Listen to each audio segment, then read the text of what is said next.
everyone. Good morning and welcome to today's the Hindu News Analysis.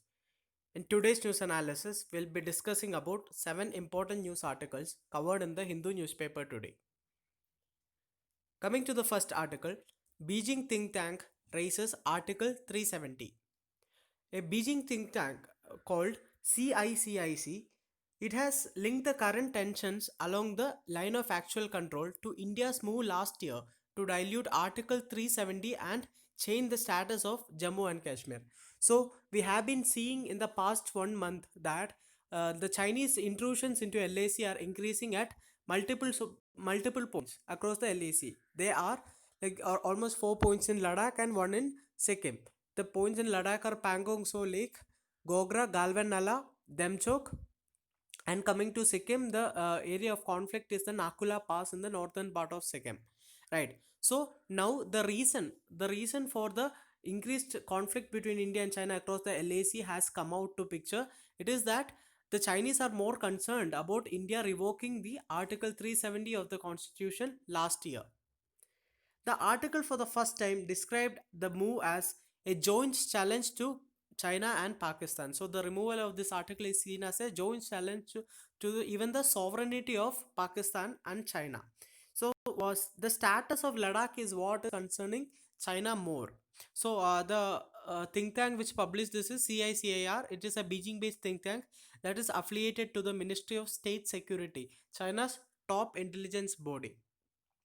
So here, why China is concerned related to the status of Ladakh. Ladakh is at a strategic position. For example, Ladakh borders China also. Ladakh borders Pak occupied Kashmir also.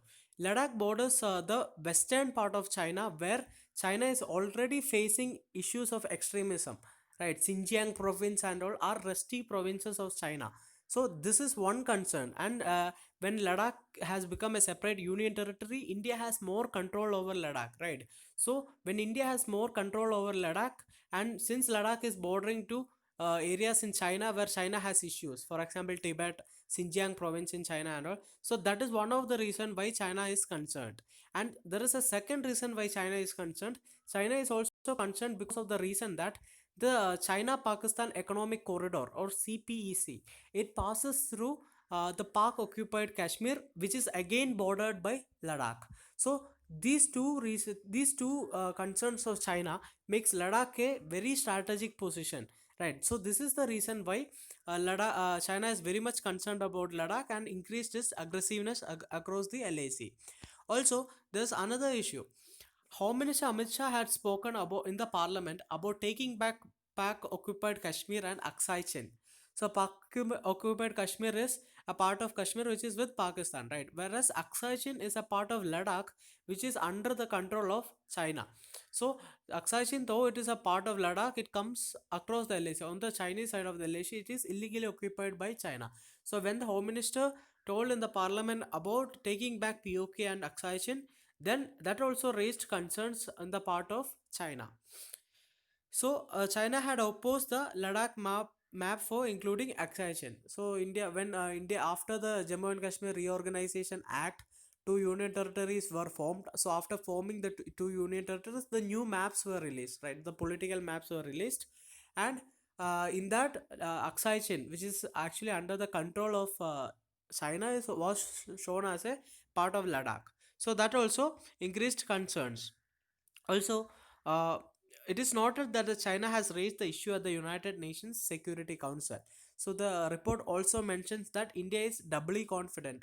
India has double confidence due to the political victory which happened after in the second stint of the present government. Also, the support of the United States. So that is what the report talks about. So now it is very much clear that why China is creating issues across the LAC. Coming to the second news article, Supreme Court allows firms to negotiate with staff on lockdown wages. The Supreme Court on Friday asked factory owners and other private industrial establishments to negotiate terms and enter into settlements with their workers on the payment of wages during the lockdown period. So the court also urged the employees and the employers to sort out the difference and resume the work in a congenial atmosphere.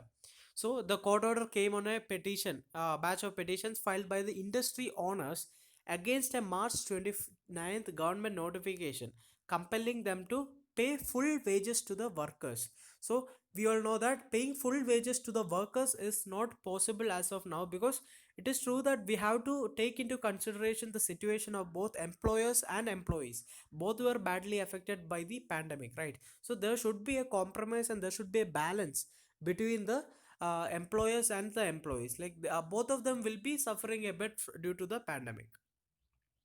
So the employers and the workers could seek the help of labor department authorities and trade unions to reach a settlement.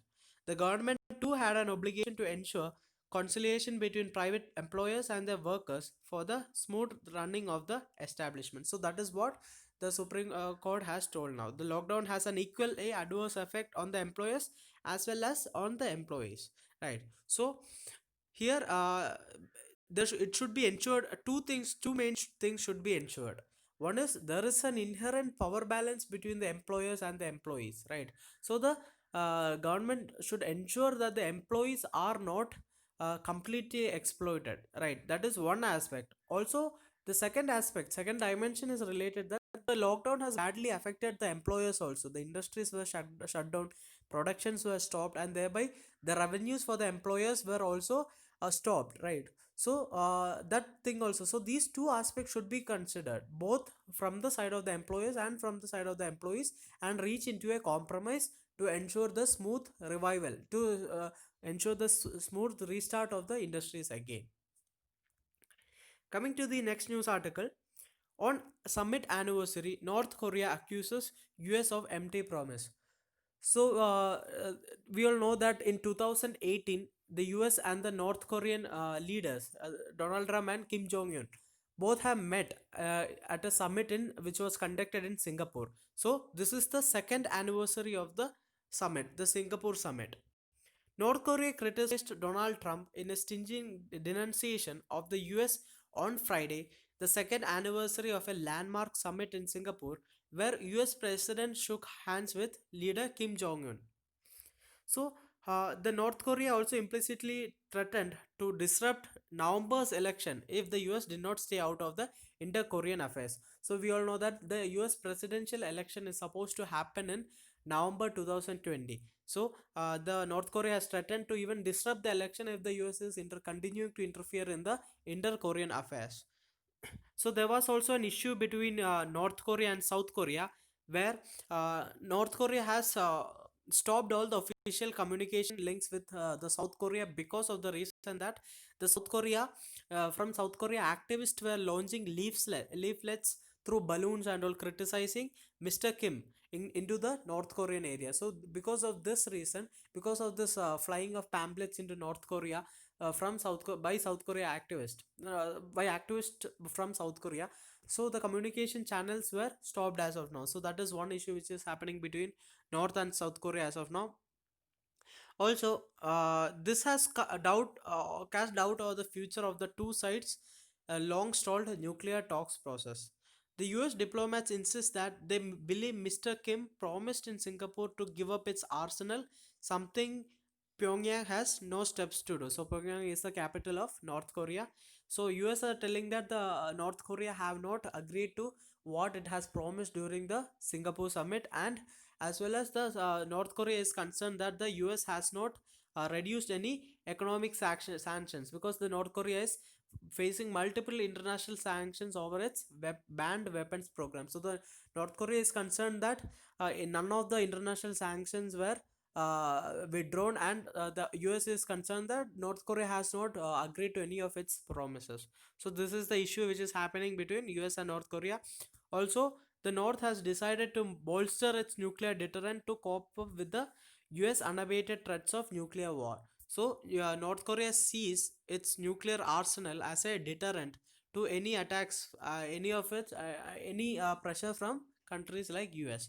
So, apart from one more prelims related fact, apart from the 2018 no Singapore summit between US and North Korea. There was a second summit which happened between the US and the North Korea, and the second summit happened in Hanoi in Vietnam. So it is also called as Hanoi summit, and it happened in 2019. So in 2018 there was Singapore summit, 2019 there was Hanoi summit.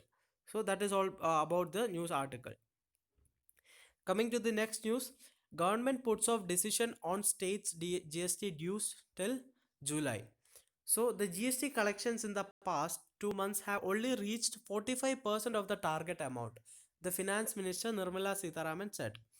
So she was speaking after a GST council meeting where the state finance ministers were given a presentation on the issue. So we all know that the indirect taxes has been subsumed to a single tax called GST, and the center will be collecting the GST, center will be having the GST, and then later the center have to share it with the state governments, right? So but so this makes GST makes the states more dependent on the center for the revenues.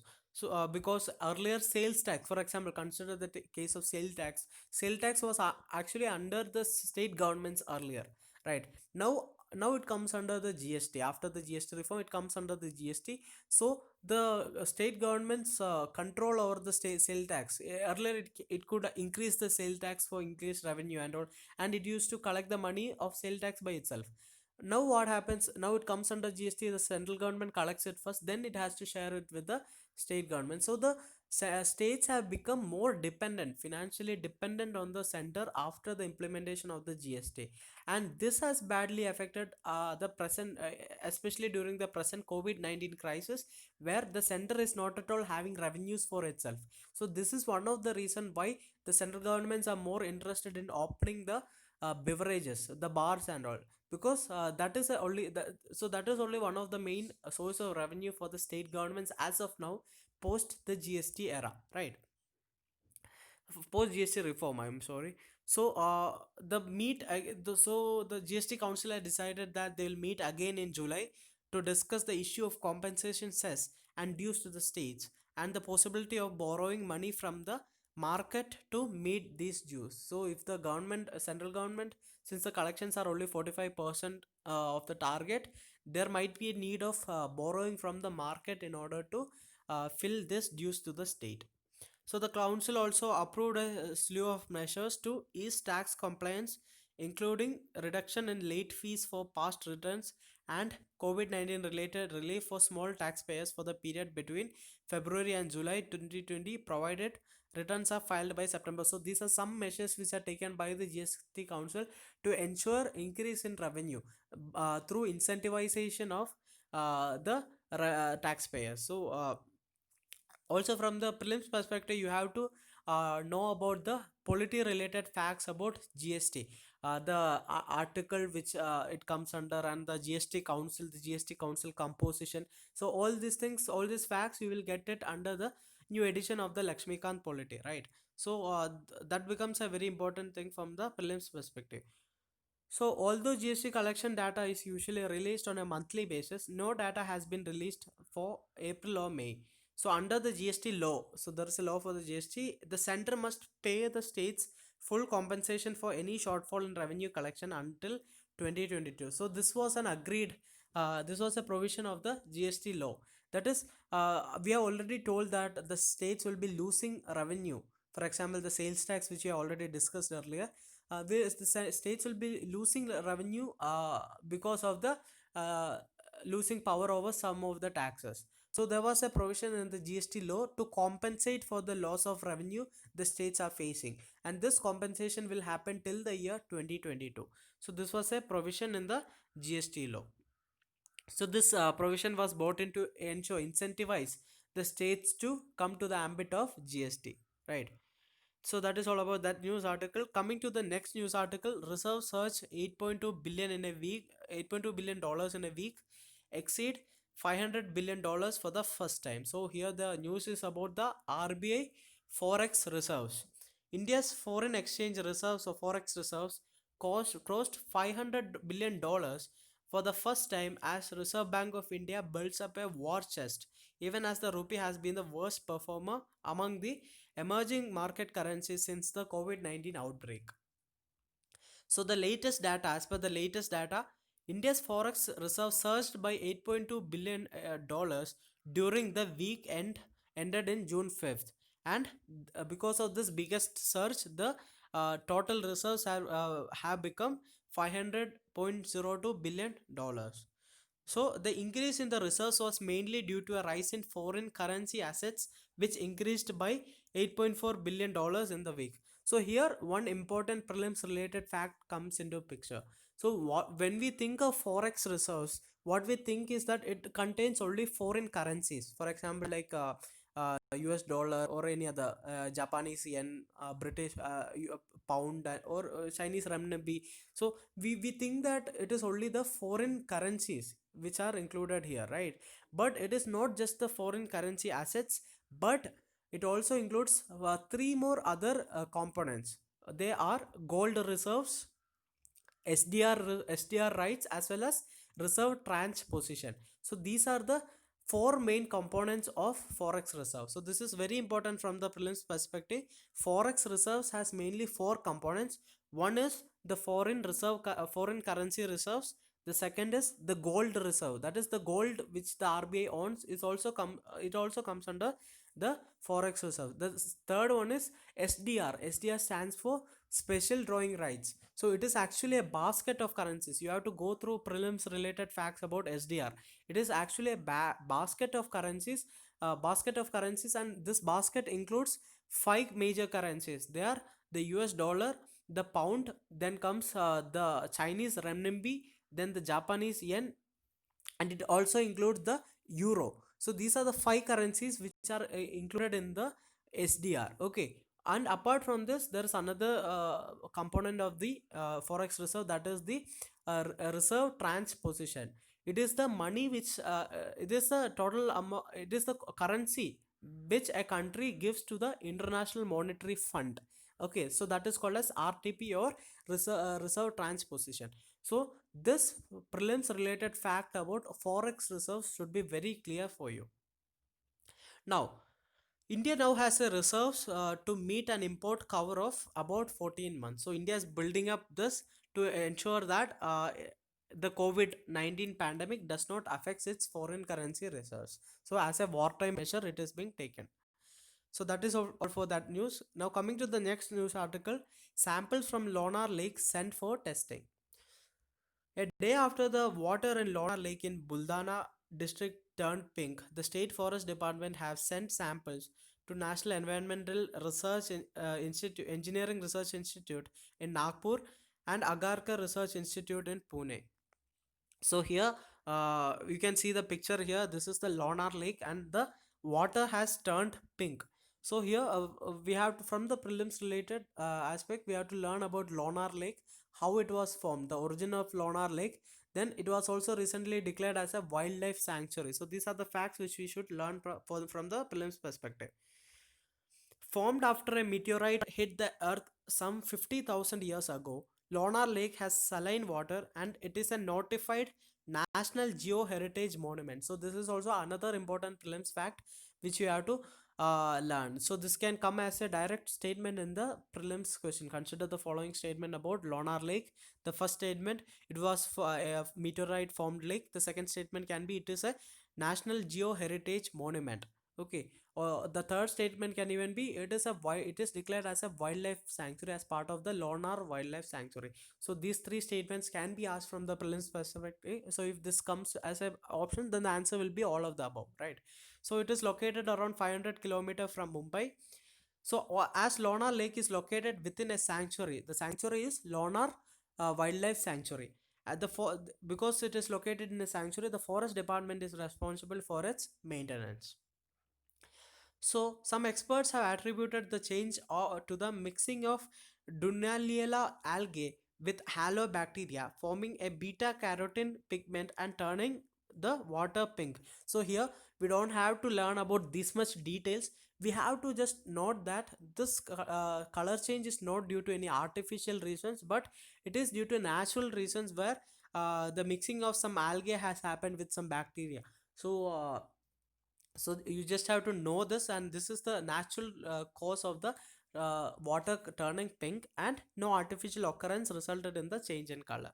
So that is what you have to learn from this news article, Lonar Lake, its details. Now, coming to the last article of the day, streamed education is diluted education. So here, the article is a criticism about the increased move to increase the number of the online education, which is happening due to the COVID-19 pandemic. So initially, the article says that there are broadly two kinds of helmets.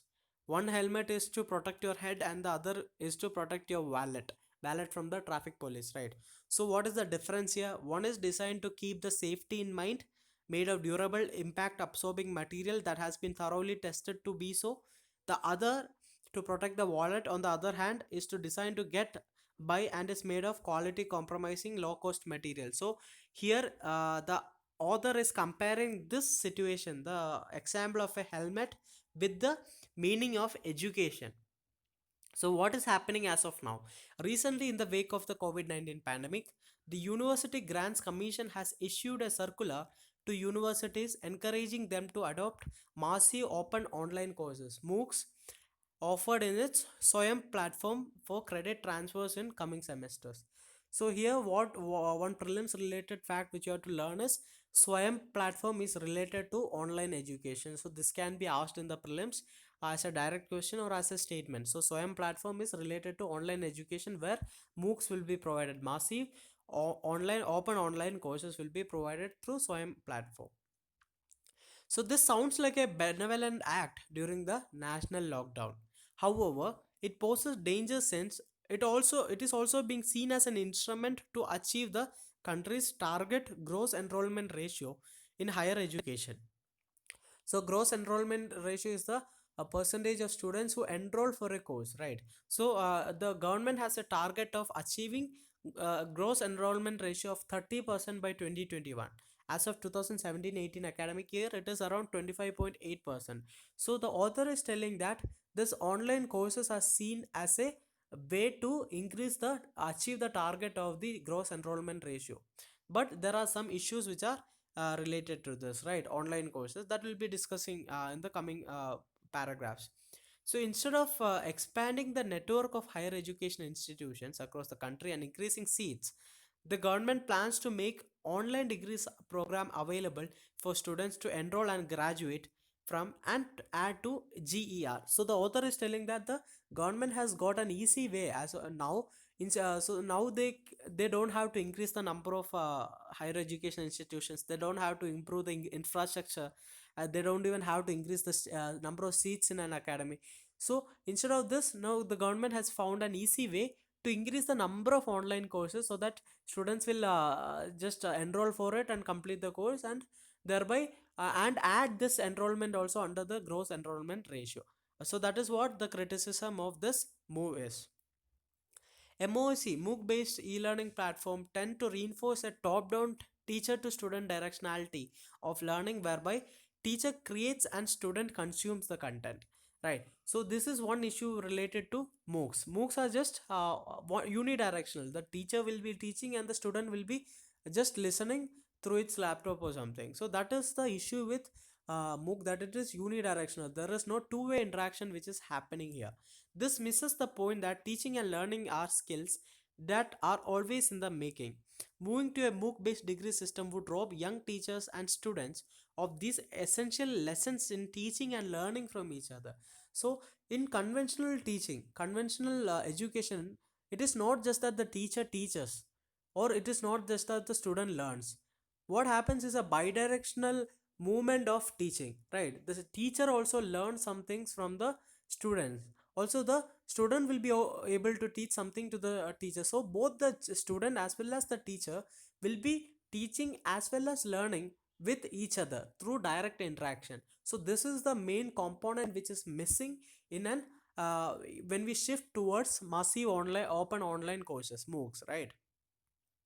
So, taking higher education online is much like taking up a sport such as cricket, football, or boxing online. So, this is the comparison which the author has made. One has not actually learned the sport unless one has engaged with it in one's gully, stadium, field, or ring. So it's like just practicing. It's like learning cricket in theory, right, without practicing. So that is what the author says. In education, the classroom acts as a space where skills such as dialogue, debate, disagreement, and friendship are learned and practiced. It is intriguing to see that the policymakers left behind the the policymakers behind the Swayam platform has left out courses such as engineering, medicine, dental, pharmacy, nursing, architecture, agriculture, and physiotherapy on the grounds that they involve laboratory and practical works. So the Swayam platform does not include these courses like engineering, medicine, and the other courses, saying that this includes more laboratory works, so they can't be shifted to online platform. Although this move makes sense, it seems to suggest that pure sciences, the arts, the social sciences, and the humanity curriculum are largely lecture based and theory based, and therefore readily adaptable to the online platform. So this is one criticism, that the humanity subject can be easily shifted to the online platform, because it doesn't involve any laboratory works.